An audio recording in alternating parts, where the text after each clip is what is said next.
नमस्कार मित्रांनो, आपण आज अशा विषयासंदर्भात चिंतन करणार आहोत की आपण व्यक्तिगत जीवन असेल, सामाजिक असेल किंवा व्यावहारिक जीवन असेल, या तिन्ही अवस्थांमध्ये प्रत्येक व्यक्तीच्या जीवनामध्ये काही प्रसंग येत असतात.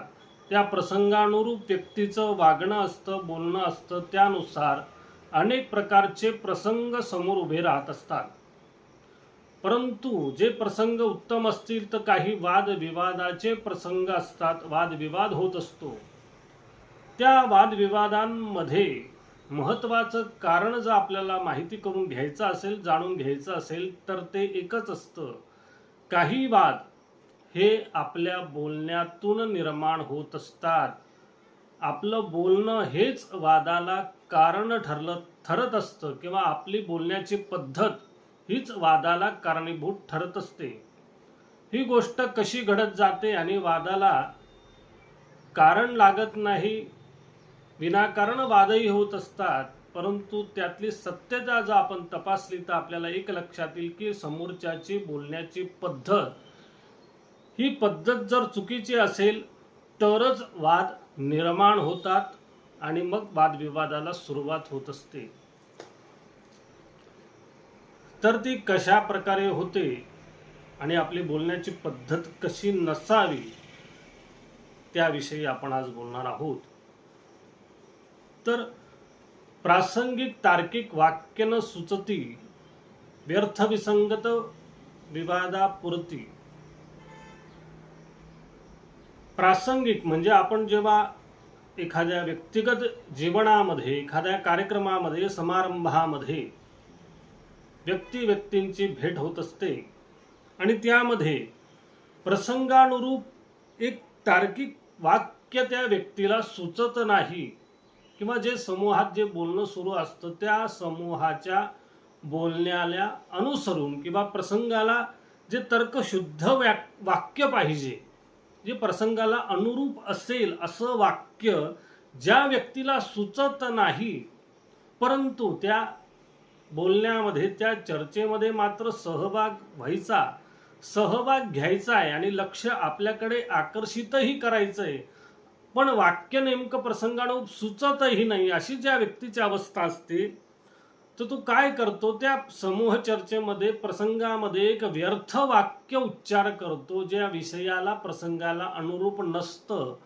आणि मग ते व्यर्थ उच्चारलेलं वाक्य त्या प्रसंगाला, त्या चर्चेला विसंगत ठरतं, अनुरूप ठरत नाही आणि मग ते एक वाक्य, ते भाष्य विवादाला पुरतं आणि मग त्या वाक्यातून त्या समूहामध्ये, त्या चर्चेमध्ये विवाद व्हायला सुरुवात होते. ती कशामुळे होते? त्या प्रसंगा अनुरूप वाक्य न घेता काहीतरी व्यर्थ बोललं जातं, मग वाद व्हायला सुरुवात होते आणि त्याला, त्या व्यक्तीचं काय असतं तर ते भाष्य कारणीभूत ठरत असतं आणि बोलण्याची पद्धतही तिथे कारणीभूत ठरत असते.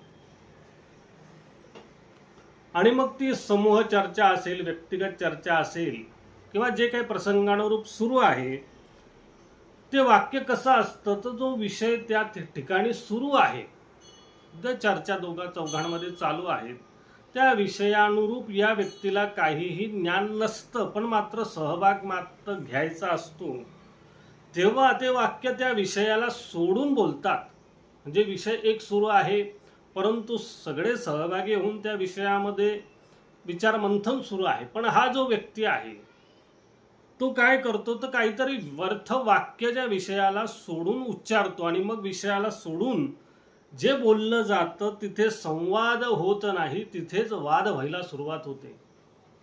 कारण विषयानुरूप चर्चेमध्ये सहभाग न घेतल्यामुळे विषयांतर होतं आणि विषयांतर झाल्यामुळे विषयानुरूप चर्चा न होता वादाची चर्चा तिथे व्हायला सुरुवात होत असते आणि तिथे आपली बोलण्याची पद्धत कारणीभूत ठरत असते. म्हणून वादविवाद इथून सुरू व्हायला सुरुवात होत असते. आणि मग संवाद कौशल्य किंवा संवाद कशाला म्हणतात तर वाक्यापुरती एक वाक्य समोरच्याने एक वाक्य उच्चारलं की आपणही त्या प्रकारे एक वाक्य उच्चारायचं, त्याचं ऐकून घ्यायचं, आपलंही तो ऐकून घेत असतो. याने संवाद बांधला जातो आणि एकमेकांचं श्रवण ऐकलं देखील जातं. एकांगी संवाद हा कधीही यशस्वी सफल ठरत नाही. काही लोक असतात ते एकटेच बोलत असतात, समोरच्याला बोलण्याची संधीच देत नाही, तेच बोलत असतात. त्यांचं म्हणणं माझंच ऐकावं, पण माझंच ऐकावं असं संवादामध्ये नसतं. संवादाची देवाणघेवाण असते. ती न करता विसंगत कुतर्क विवादापुरती त्या बोलण्यामध्ये विसंगत निर्माण करतात आणि काहीतरी बोलण्यामध्ये कुतर्क असा आणून ठेवतात की तो कुतर्क वादानेच मिटवावा लागतो, तिथे वादाला सुरुवात होते. अशा प्रकारे वादामध्ये निर्माण व्हायची शक्यता असते आणि ते होतेही. त्याला पद्धत कारणीभूत ठरते की व्यक्ती बोलते कशी, संवाद साधताना ती बोलते कशी यालाही महत्त्व असतं. आणि त्याही पुढे स्नेहवाद तो विरळ नात्या समृद्धी. स्नेहाने बोलणं, स्नेहाने प्रेमाने चौकशी करणं, संवाद साध्या भाषेत साधणं आणि स्नेहवाद असेल, एक छोटा मोठा वाद असतो, तो स्नेहवाद आपण धरतो.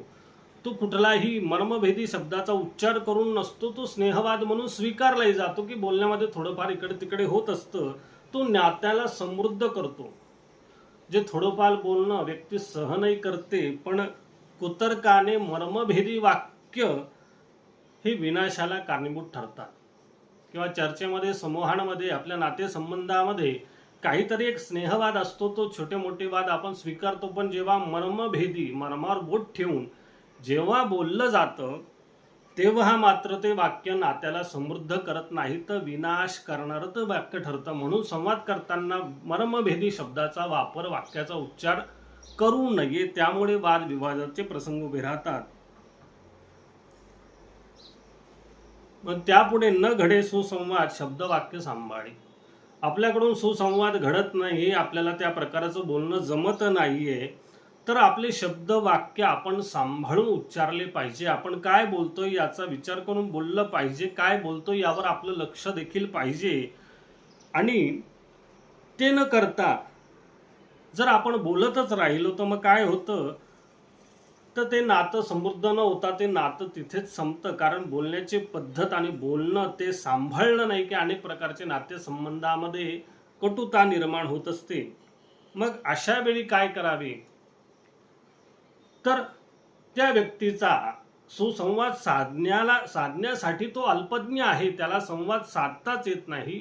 फक्त कुतर्क, विषयानुरूप बोलणं आणि व्यर्थ बोलणं असं ज्या व्यक्तीचं असेल, असा व्यक्ती संपर्कात असेल, तर मग काय करायचं, तर अल्पज्ञ संवादे म्हणून सोडून द्यावी. तो व्यक्तीला संवाद साधताच येत नाही, तो संवाद साधण्याबाबतीत अल्पज्ञ आहे असं आपण समजून घ्यायचं. आणि असं आपण समजलं की या व्यक्तीला नीट बोलताच येत नाही असं आपण जेव्हा समजू, तेव्हा त्याच्या बोलण्याचा आपल्याला त्रास होणार नाही. आपण त्याला दुर्लक्ष करत राहू. आपण बघतो प्रसंगानुरूप व्यक्तींची भेटी होत असतात. चार समूह अगदी आनंदाने बोलत असतात, परंतु एखाद्याच व्यक्ती मध्ये येऊन काहीतरी विसंगती, व्यर्थ विषयाचा काढून काहीतरी बोलतो, तिथे त्या चौघांमध्ये वाद निर्माण व्हायला सुरुवात होते. ती का होत असते की प्रसंगानुरूप बोलणं जमत नाही, व्यर्थ बोलणं अशा प्रकारे घडतं. मग जो वादजयी कोण आहे, तर संवाद भाष्य चातुर्या सवे मांडी.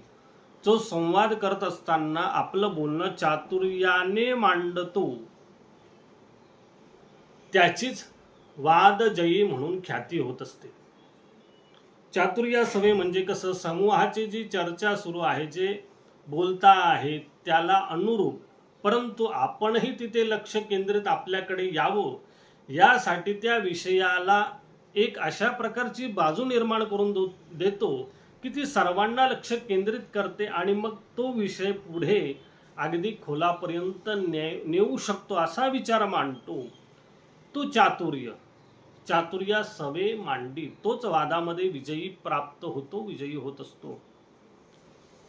आणि त्याही पुढे प्रसंगानुरूप चर्चा सुरू आहे चार चौघांमध्ये, आणि अशा विषयांमध्ये आपणही एक विषय चर्चेला द्यावा आणि त्या विषयावर चर्चा व्हावी, इतका विषय तो संपन्न असावा असा जो करतो की प्रसंगानुरूप विषयही देतो चर्चेला, तो व्यक्ती वादजयी असतो.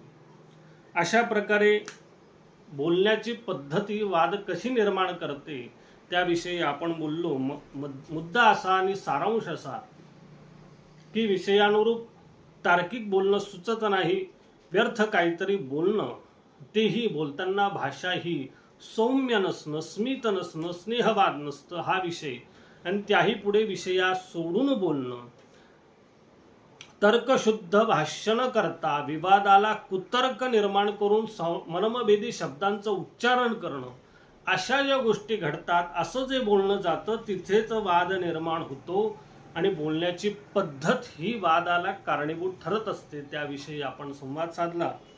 हा विषय आपल्याला आवडला असेल तर नक्की चॅनलला सबस्क्राईब करा. अशाच प्रकारच्या माहितीचे व्हिडिओ या चॅनलवर पोस्ट होत असतात. आपल्याला हे संवाद, हे व्हिडिओ मार्गदर्शक ठरत असतील, काही ना काही उपयुक्तता वाटत असेल तर नक्की चॅनलला सबस्क्राईब करा. आपला सकारात्मक प्रतिसाद हा आम्हाला उमेद देणारा ठरतो. अशा प्रकारे बोलण्याने होणारे वाद कसे निर्माण होतात आणि वादाला बोलणं कसं कारणीभूत ठरतं त्याविषयी आपण संवाद साधला. पुन्हा नवीन विषयासह भेटू. सर्वांना नमस्कार, धन्यवाद.